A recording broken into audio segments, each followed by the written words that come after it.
오늘 뉴스 중에 우리가 조금 꼭 반드시 봐야 되는 포인트가 하나가 있었는데 그게 뭐였냐면 제가 오늘 좀 재밌게 얘기를 좀 해드리고 싶거든요. 지금 보시면 이 리플 ETF 출시가 임박했다. 올해 다양한 가상자산 ETF가 등장할 것이다. 그럼 이 뉴스를 보면 ETF 출시가 임박했다라는 말이 나오게 됐을 때 어떤 생각이 드세요, 여러분은? 저는 이 뉴스를 보고 나면 일단 첫 번째, 리플의 현물 ETF 승인이 매우 가까운 시일 내에 이루어질 것이라고 한다면 나스닥 쪽에서 엔비디아나 테슬라의 경험을 가지고 있는 전통금융 투자자들은 지금 코인 시장을 보면서 무슨 생각을 할 것인가? 왜냐? 결국에 비트코인 현물 ETF가 블랙록에 의해서 출시가 되면서 비트코인은 더 이상 코인 시장의 대장이 아니고 나스닥의 하나의 섹터의 결로 계속 가고 있다고. 그러면 그들이 봤을 때 비트코인의 ETF가 이루어지면서 이만큼의 수익률을 만들어내고 있고 계속해서 우상향의 차트를 보여주고 있었고 지금 약간의 조정이 들어왔다고 해서 비트코인은 어떻게 보면 지금 완벽하게 큰 하락이 나왔다고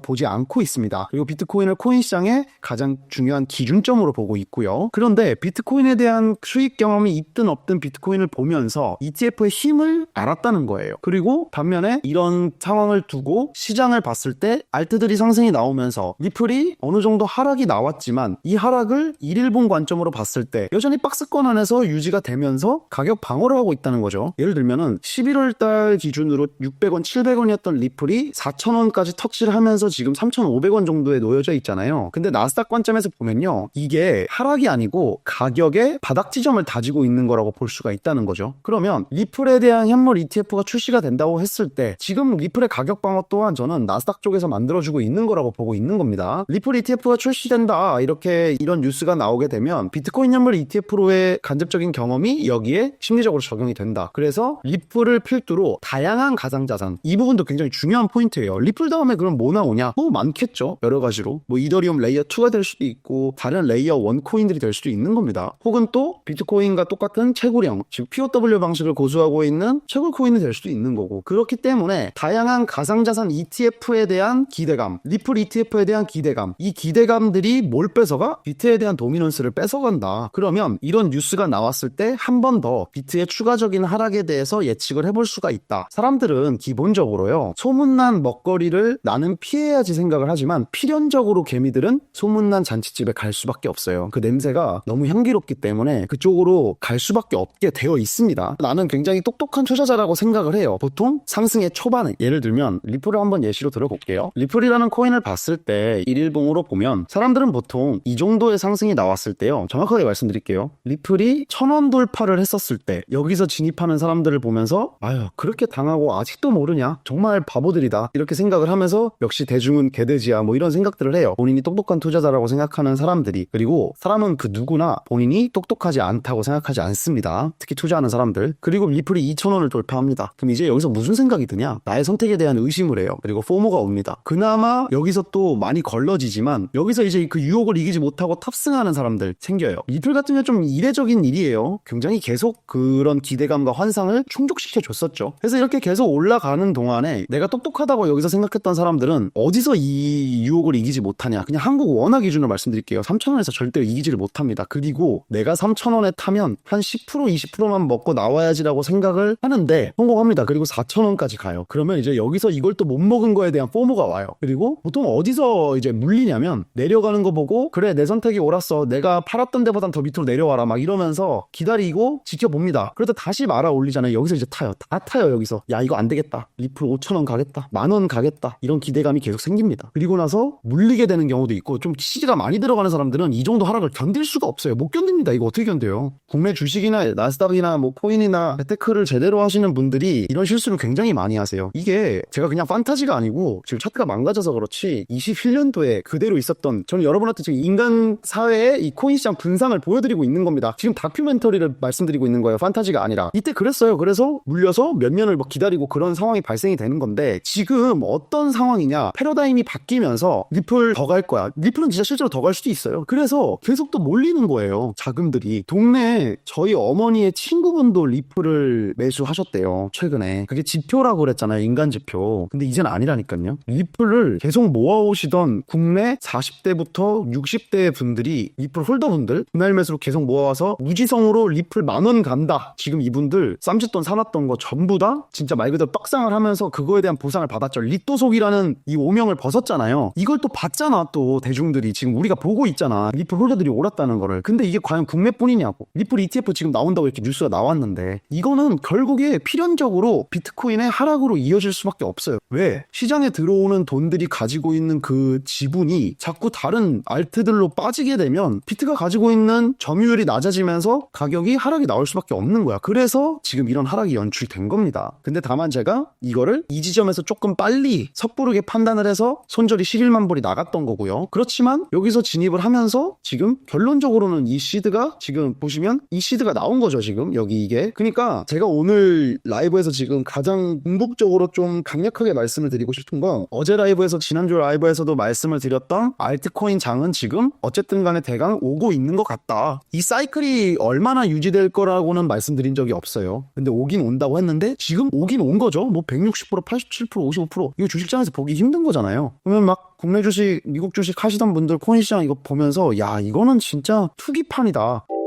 이런 상황들이 지금 발생이 되면서 알트장이 좀 마무리가 돼가게 되면 이제 다 물리게 됐을 때 그때서야 뭘 하냐? 그때서야 선물 시장에 남은 돈을 가지고 들어와서 갑자기 뜬금없이 하락에 대한 베팅을 합니다. 그리고 다 터지죠. 그런 과정을 다 막기 위해서 지금 이런 말씀을 드리고 있는 거예요. 그래서 오늘 지금 좀 말씀을 드리고 있는 부분들은 지금부터 시장이 흘러가는 전체 사이클에 대한 이야기를 좀 드리면서 내가 비트숏을 지금 계속해서 강조했던 이유, 그 근거에 대해서 알트장, 도미넌스, 그리고 추세 이런 부분에 대한 이야기를 드리고 있는 거고 원래 같았으면 이만큼의 퍼센티지가 올라오면 입절을 할 거라고 생각을 하는데요. 만약에 그 전에 정말 고점에 물려서 내 종목이 마이너스 90%다. 내가 1000만 원 샀는데 지금 100만 원이 되어 있었어. 근데 여기서 90% 오른다고 1000만 원 되나요? 절대 아닙니다. 몇 프로 올라야 되는 줄 아세요? 900%가 올라야 돼요. 1000만 원 샀다가 이게 100만 원이 되잖아요. 내 종목의 가치가. 얘가 다시 1000만 원으로 올라면요. 이 100만 원의 가격에서 900%가 올라야 되는 거예요. 무섭죠? 그래도 이렇게 올라와서 조금 손해보시더라도 오늘 정리를 하신 건 하실 수 있는 선택에서 정말 최선의 선택이었다고 저는 봅니다. 정말로. 그리고 그동안 기다리셨던 것도 굉장히 고생하셨다고 생각을 하고 있고요.